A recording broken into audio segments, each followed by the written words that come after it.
성경 말씀 봅니다. 시편, 구약성경 시편 107편 23절부터 30절입니다.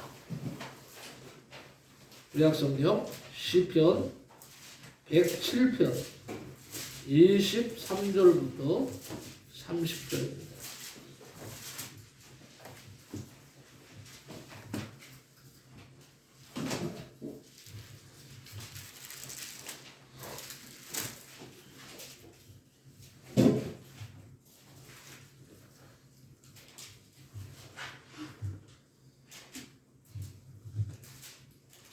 구약성경 쪽으로 883쪽입니다.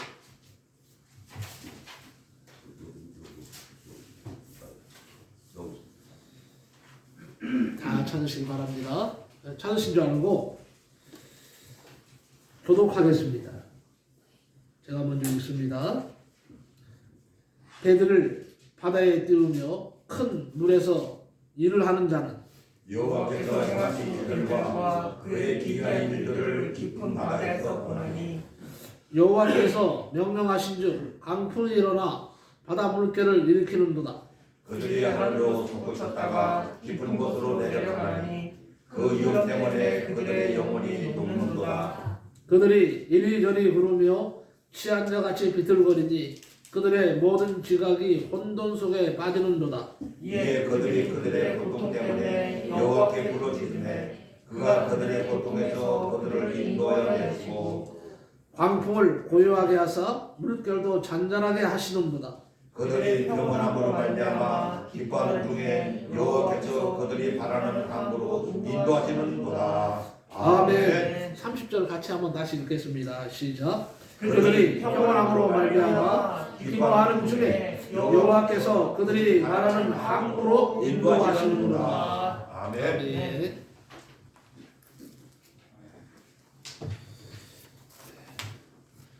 오늘 말씀을 통해서 고난의 깊은 바다에서 만나는 소망의 항구라는 제목으로 말씀 나눌 때 큰 은혜가 있으시기를 바랍니다. 아멘. 여러분, 스위스 국화를 아십니까? 스위스 국화가 뭘까요? 자, 우리나라 국화는 뭐예요? 무궁화죠. 우리나라 거니까 잘 아시지. 스위스는 뭘까요? 스위스의 국화. 몰라. 에델바이스. 오, 맞았어요. 아이고. 야, 에델바이스, 에델바이스. 자, 여러분 그림으로 에델바이스 보신 적 있죠? 하얀 조그만 꽃, 눈 속에서 피는 꽃, 고난의 꽃, 시련의 꽃, 그러면서 아름다운 꽃, 그러면서 영롱한 꽃.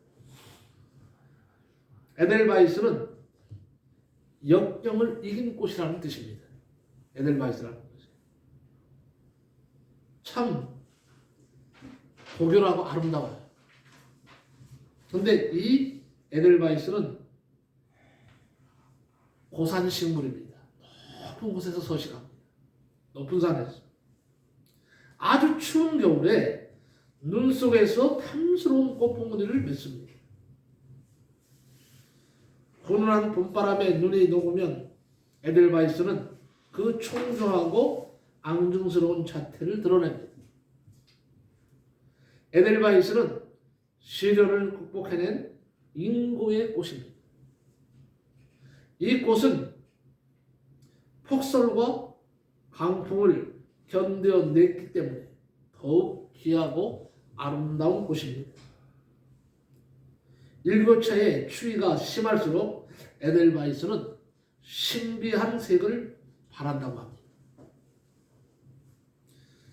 누가 혹시 기회가 되면 에델바이스를 저한테 한번 선물해 주시면 좋겠어요. 진짜 에델바이스를 난 보고 싶어요. 한 번도 본 적이 없어요. 그림으로는 봤어요. 그렇습니다. 고귀한 꽃일수록 역경을 온상으로 삼는다는 말이 있어요.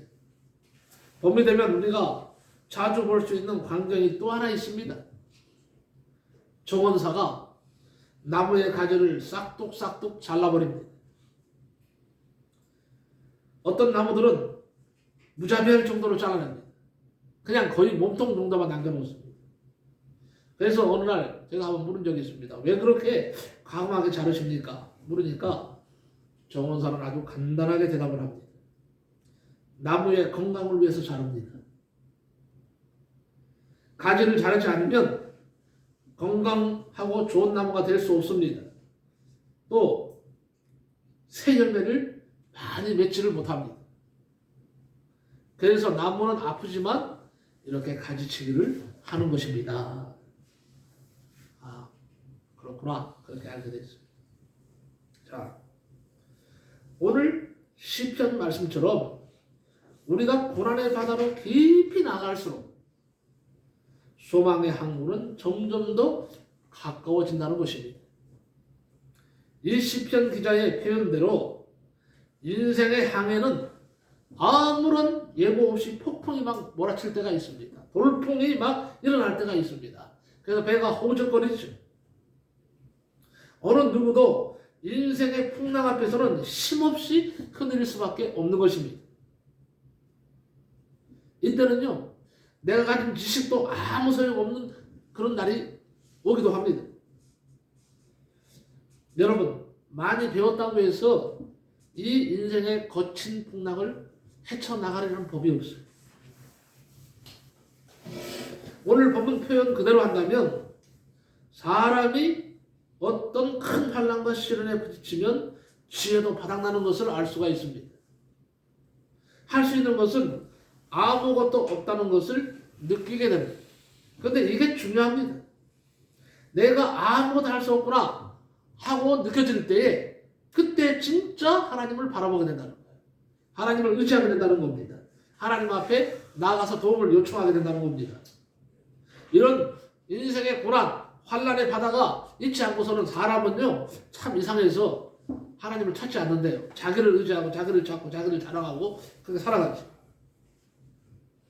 그래서 고난의 깊은 바다에 있는 것도 한편으로 보면 우리에게 큰 복이 될 수도 있다는 사실입니다. 자, 그런데 할 수 있는 것이 아무것도 없는 것처럼 느껴지는데 한 가지 유일한 돌파구가 있습니다. 그 풍랑의 와중에서도 주님께 부르짖고 기도하면 간구하면 주님은 기꺼이 그 풍랑 속으로 찾아오셔서 우리를 건져주신다는 겁니다. 21세기를 살아가면서 많은 사람들이 앞날에 대해서 불안해합니다. 불확실성의 시대를 살아가고 있습니다. 여러분은 어떻습니까? 어떤 어려움으로 기진맥진하고 어떤 어려움 때문에 괴로워하고 한숨 짓고 있습니까? 나름대로 다 여기 앉아 계신 분들 나름대로 다 나름대로의 그런 어려움들이 다 있을 겁니다. 고난이 다 있을 겁니다. 물론 그 고난의 형태는 다르겠죠.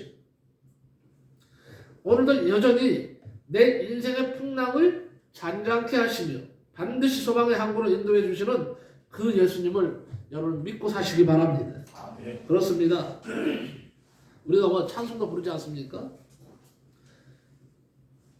큰 풍랑이 이 배를 위협하며 저 깊은 물이 벌려 달려드나 이 바다에 노저 항해하는 주 예수님 이 배의 사공이라 나 두려움 없네 두려움 없도다 주 예수님 늘 깨어 계시도다 이 유명한 바다를 다 지나면 저 소망의 나라에 이르리라. 주님이 계십니다.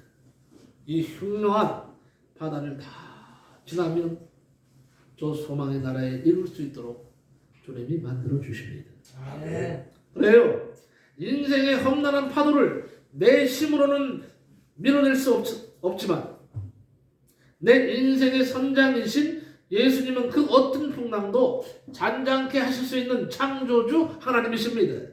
이 사실을 믿으시기 바랍니다. 아멘. 사랑하는 성도 여러분, 그래서 고난은 여전히 변장된 축복이라고 합니다. 하나님은 고난의 보자기에다가 축복을 싸서 보내신다 그랬습니다.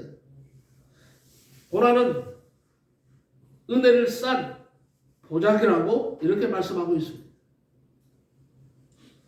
여러분, 우리가 한 가지 알아야 될 것이 있습니다. 첫째는요, 고난을 통해서 깨닫는 비밀 3가지가 있습니다.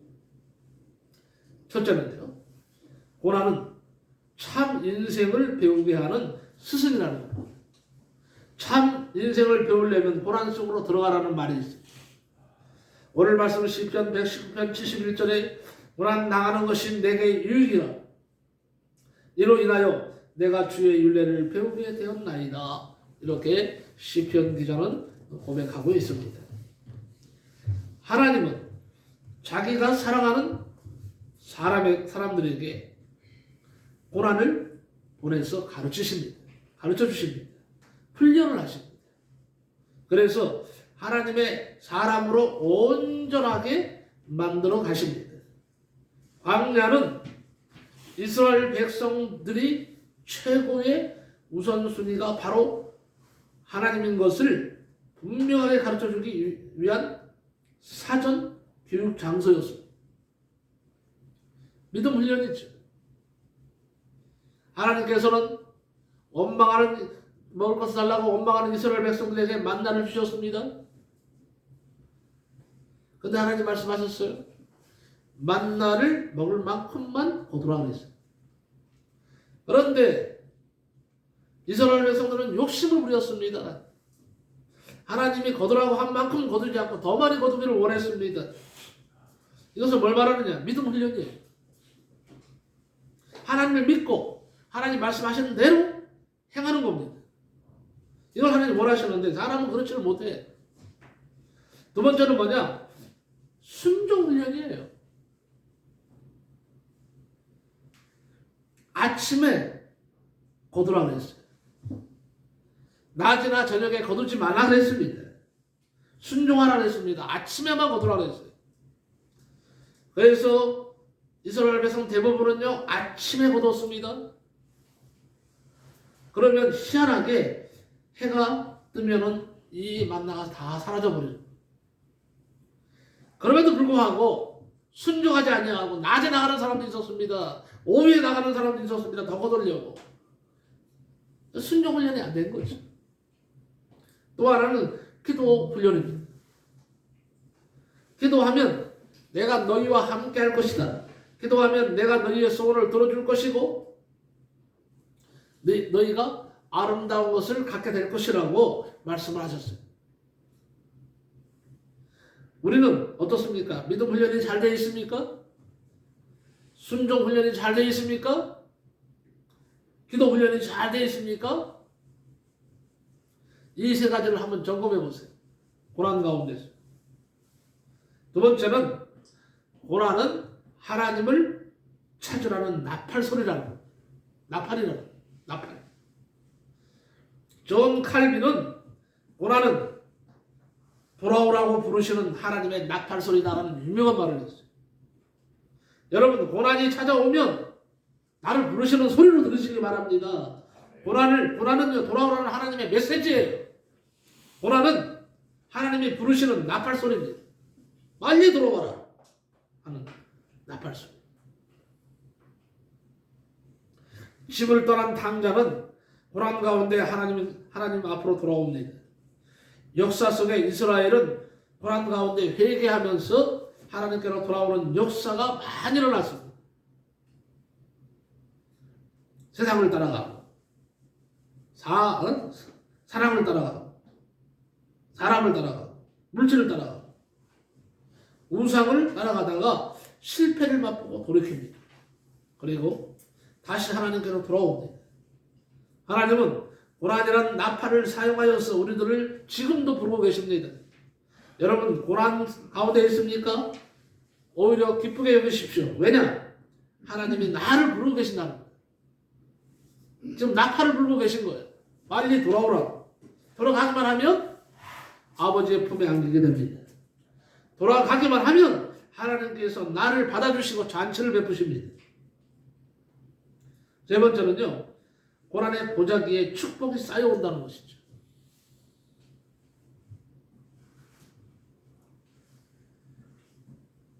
하나님은 축복을 고난이라는 보자기에 싸서 우리에게 주신다는 거예요. 그냥 축복을 주시면 좋으시련만. 그냥 축복 좀 얼마나 좋겠어요.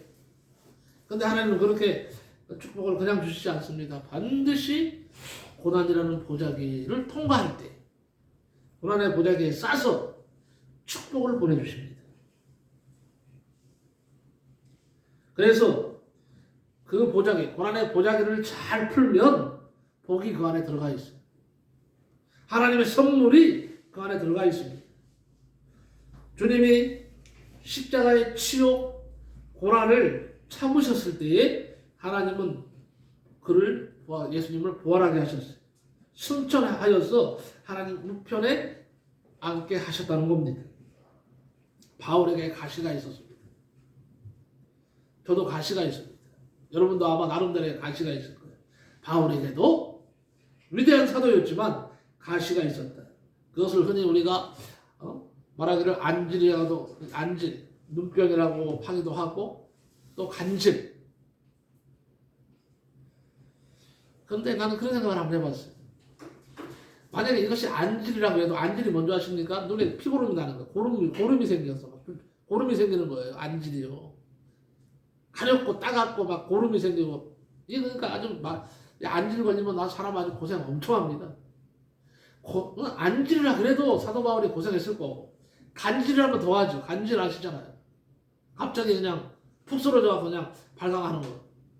무서운 병이죠. 아니 위대한 사도 바울한테 이런 병이 있었다? 상상할 수 없어요. 바울이 얼마나 능력자입니까? 바울이 지나가다가 손수건만 던져도 사람들이 바울의 옷만 만져도 치유의 역사가 일어났어요. 그야말로 엄청난 하나님의 능력을 행한 분이 누구냐? 바로 사도 바울이에요. 근데 사도 바울 자신한테는 이런 병이 있었어요. 얼마나 괴로웠겠어요. 오죽했으면 성경에 뭐라고 했습니까? 이 가시를 제거해달라고 3번씩이나 생명 걸고 하나님께 기도했대요. 하나님이 들어주시지 않는 거예요. 하도 기도하니까 나중에 하나님이 응답하시죠. 내 은혜가 내게 족하도다. 야, 한마디로 하면 이거예요. 바울아, 너 백날 기도해도 소용없다. 너의 그 가시가 너를 살리는 거야. 너는 그 가시 때문에 겸손할 수 있고 너는 그 가시 때문에 나를 찾는 거야. 그렇기 때문에 너의 그 가시가 좋은 것이라. 그러니까 괜히 쓸데없이 이거 뭐예요? 가시 제거해달라고 기도하지 말라는 거예요. 그래서 내 은혜가 내게 족하다 이렇게 말씀하신 거예요. 바울의 기도 중에 이 비밀을 발견하는 거예요. 이것을 깨달은 바울은 자기를 그 이후부터 겸손하게 만들었습니다. 하나님만을 의지했습니다. 말씀 따라서만 살았습니다. 그리고 그는 항상 남들을 위해서 기도하며 살았습니다. 그럴 때 바울에게 오히려 더 하나님의 크신 놀라운 능력이 나타나게 됩니다. 복음을 힘있게 전파할 수 있도록 만들어 주셨습니다. 여러분, 고난은요 모든 것을 합력하여 선을 이루시려는 하나님의 방법이라고 생각하십시오. 과정입니다. 하나님의 섭리입니다. 이렇게 생각하면 고난을 우리가 달게 받을 수 있어요. 이길 수 있어요. 두 번째, 그렇다면 자, 고난이 주는 유익은 무엇입니까? 고난이 주는 유익이 있어요. 첫째, 고난을 통해서 우리는 발전한다. 고난이 없으면요 사람들이요 그냥 그럭저럭 살아갑니다. 근데 고난이 있으면 그럭저럭 살아갈 수가 없어. 안 그렇습니까? 고난이 닥치고 아프기 시작해보세요. 그냥 살아갈 수 있습니까? 고민하게 되고 걱정하게 되고 그냥 이것을 해결해 보려고 몸부림치게 되죠. 그래서 고통을 통해서 우리는 발전하게 된다. 미국에서 있었던 일입니다. 미국 모카 있죠. 모카가 매우 귀했던 시절인데, 이 모카에 병이 찾아왔어요. 벌레가 찾아왔어요. 모카 달의 바구미라고 하는 곤충이 나타나서 모카를 다 먹어버립니다. 병들게 합니다. 이 곤충이 멕시코에서 미국 남부로 바람을 타고 사람을 통해서 들어온 거예요. 그리고 완전히 모카밭을 다 망쳐놨습니다. 할 수 없이 농부들은 이제 콩이나 땅콩을 비롯해서 다양한 작물들을 재배해야만 했습니다. 그리고 소, 돼지, 닭들을 어떻게 사육하는지도 배워야 했습니다. 졸지에 이 모카 때문에 살았던 사람들이 이제 할 수 없이 이렇게 땅에다가 다 모카를 뽑아버리고 콩을 심고 땅콩을 심고 소, 돼지 이런 가축들을 이제 사육을 합니다. 근데 놀라운 것은 이런 고난 속에서 이런 일을 했더니 농가의 소득이 모카만 재배할 때보다 100배나 더 높아졌다는 거예요. 더 잘 살게 됐다는 거예요. 엘레베마 중에 엔터프라이즈 사람들은요, 단일 농작물만 재배하다가 그 모카 달의 바구니 덕분에 다양한 농작물을 재배하게 되고 거기다가 가축까지 기르게 되었고 그야말로 모두가 다 행복하고 잘 사는 그런 마을이 됐다는 얘기예요. 그래서 그들은 감사해서 모카 달의 바구미 기념비까지 세웠대. 빗물에다가 모카 달의 바구미와 그것이 가져다준 번영을 진심으로 기념하면서 너에게 감사한다. 이런 빗물을 세웠대. 그렇습니다.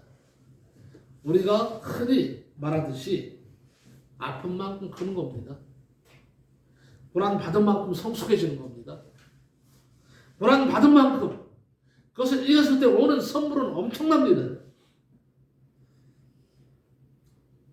훈련은요, 힘들어야 발전합니다.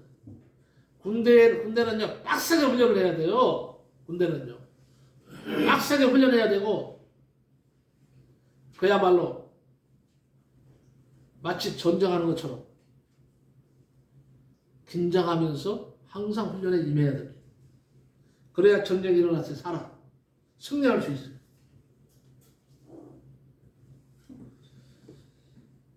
두 번째로 고난이 주는 유익은 뭐냐? 고통을 통해서 하나님 앞에 영광 돌릴 수 있도록 만들어 주신다 하는 겁니다. 고통을 통해서 영광을 돌릴 수 있도록 만들어 주신다. 자, 기독교는 사랑의 종교입니다. 맞습니까? 틀립니까? 네. 맞습니다. 그런데 기독교는요, 사랑의 종교인 것이 맞는데 더 의미적으로 기독교를 더 나타낼 수 있는 것은 뭘까요? 십자가, 고난의 종교라고. 십자가에 그래서 종교라고 합니다. 다른 어떤 종교도 십자가의 종교가 아니에요. 우리가 만약에 고난의 십자가로만 끝난다면 어떻게 되겠어요? 참 비참한 존재일 겁니다. 십자가로 끝나지 않습니다. 십자가 다음에 영광스러운 부활을 핵심으로 다루고 있어요. 그래서 기독교는 고난을 말합니다. 십자가를 말합니다. 또 하나 부활을 말합니다. 만일 예수님께서 십자가를 지시지 않았더라면 사흘 후에 살아나는 영광스러운 부활을 경험하지 못했을 것입니다. 사랑하는 성도 여러분, 이놈의 십자가 왜 이렇게 무거워? 왜 나에게만 이런 십자가를 주시지 하고 지금 한탄하면서 한숨 쉬면서 사십니까? 어떤 십자가를 지고 가시나요? 그 십자가 너무 나에게 주어진 십자가가 너무 무겁게만 느껴집니까? 이놈의 십자가를 없앨 수 있는 방법이 없을까 이렇게 한땀만 하고 이를 갈고 있습니까? 내 십자가는 남들 것보다 훨씬 더 무겁다고. 다른 사람들은 쉽게 십자가를 지고 하는데 나는 왜 이렇게 어렵게 십자가를 져야 돼? 이런 상태입니까? 이 무거운 십자가를 잘 지면 면류관도 그만큼 더 클 것이라는 생각을 안 해보셨나요? 여러분, 십자가가 무거울수록 나는 면류관이 더 크다고 생각합니다. 이런 재밌는 얘기가 있죠. 예수님께서 12제자들을 훈련시키시는데 어느 날 개울을 건너면서 가능하면 큰 돌을 하나씩 메고 가라고 지시를 했습니다. 그런데 대부분의 제자들은 잔머리를 굴려서 작은 것을 들고 갔고 무식한 베드로만 끙끙거리면서 큰 돌을 메고 갔습니다. 그런데 막상 개울 한가운데쯤 보니까 갑자기 물결이 거세지면서 강풍이 일어납니다. 가벼운 돌을 들고 들어왔던 제자들은 다 떠내려가고 말았어. 물결 따라서. 그런데 큰 돌을 메고 온 베드로만 안전하게 건넸다는 얘기가 있어요. 그렇습니다. 고난이 컸던 사람들은 하나같이 그 영광도 컸어요. 요셉이 고난받았지만 얼마나 영광이 컸습니까? 욥의 고난이 얼마나 컸습니까? 큰 만큼 하나님은 갑절로 갚아주셨어요. 모세의 고난, 맨날 이스라엘 백성들은 틈만 남은 모세를 돌로 쳐 죽이려고 달라들었어요. 원망했어요. 엄청난 시련을 당했지만 모세는 참으로 위대한 하나님의 사람이 되었습니다. 다윗이요, 17살에 왕으로 기름 부음 받고 30세가 될 때까지 고생했어요. 무려 13년을 갖다 도망 다녔다. 정말 엄청나게 고난을 받은 사람이 다윗입니다. 근데 하나님은 다윗을 높여주셨어요. 지금도 다윗을 하면 뭐예요? 성군으로 우리는 알고 있어요.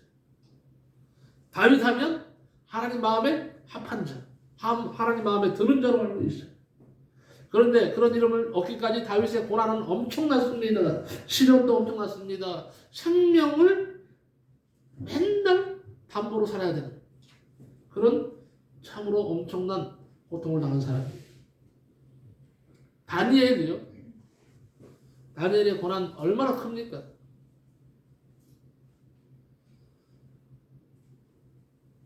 고난, 여러분, 그 자체가 고통스러운 것이 아닙니다.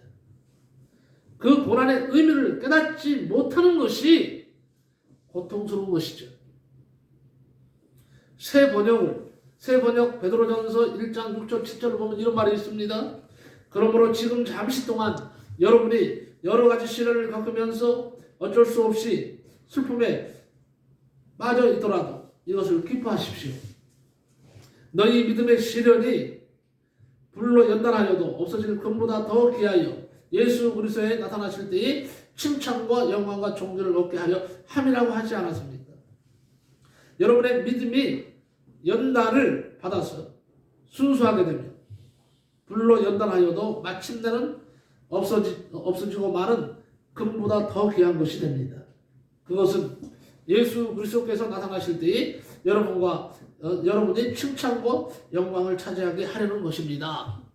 이렇게 새 번역에 나와 있습니다. 고난이 크면 이제는 어떻게 해요? 상급도 크겠구나.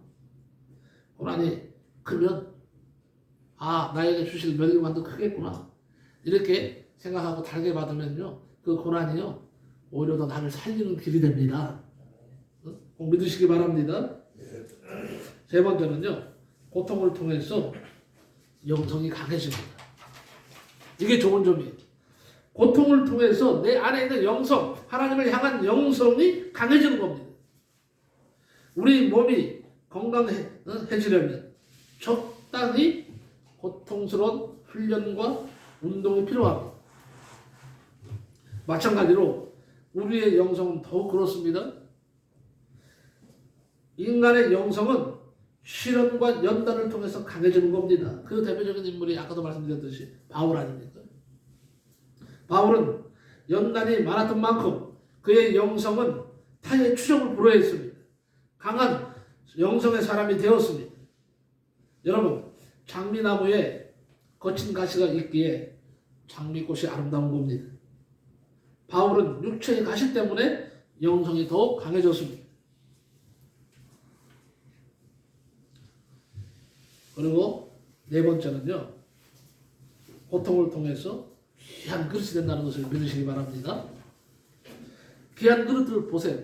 귀하게 쓰임받는 그릇 보면 다 고통을 통과하는 그릇들이에요. 나도, 여러분도 이 고난과 고통의 그런 시간들을 하나님을 바라보고 믿고 의지하고 나를 맡기고 나가면요, 하나님이 나를 아름다운 그릇으로 만들어 주시는 줄을 믿으시기 바랍니다. 어느 구두 회사의 사장님이 이런 말을 했어요. 고급 구두일수록 많이 두들겨 맞고 손이 많이 간다. 고급스러운 구두일수록 많이 두들겨 맞고 손이 많이 간다. 그래야 아름다운 명품 구두가 나온다. 이런 말을 했어요. 맞는 말이에요. 그렇습니다. 다이아몬드도 커팅이 많이 된 것일수록 고급 보석이 되는 것입니다. 고급 도자기 본차이나라고 해요. 본차이나는요, 뼈를 부서뜨렸어. 분가루처럼 고운 가루를 만든 다음에야 고급 그릇이 잔이 나오는 겁니다. 고난을 통과하지 않고 귀한 그릇이 될 수 없습니다. 하나님은 요셉을 크게 쓰시려고 강한 훈련을 시켰습니다. 모세를 귀하게 쓰시려고 완전 밑바닥까지 내려가는 훈련을 하셨어요. 왕대의 자리에서 도망자 신세가 됐어요. 저 모래 사막에서 양치는 양치기가 되어버렸어요. 그런 양치기가 될 때에 하나님은 모세를 들어서 사용하셨습니다. 다윗을 고귀한 인물로 쓰시려고 혹독한 훈련을 시키셨습니다. 하나님은 그래서 토기장이야. 나의 토기장이가 되십니다. 바울은 세계적인 인물로 만드시려는 육체의 가시까지 주셨어요.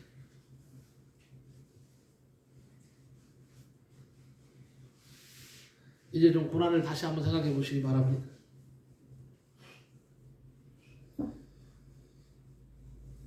사랑하는 성도 여러분, 모든 문제는 해답이 있습니다. 해답 없는 문제는 없어요. 어떤 문제가 출제되든 그 문제에는 반드시 답이 있습니다. 중요한 것은 나에게 어떤 일이 일어나느냐, 이것이 아니라 일어난 일에 대해서 내 안에 어떤 반응을 보이느냐입니다. 우리가 주님 앞에 엎드려 부르짖기만 하면 주님은 그 어떤 풍랑도 잔잔케 해주신다는 거예요. 공경에서 일어나게 하신다는 겁니다. 우리를 소망의 항구로 우리를 인도하신다는 겁니다.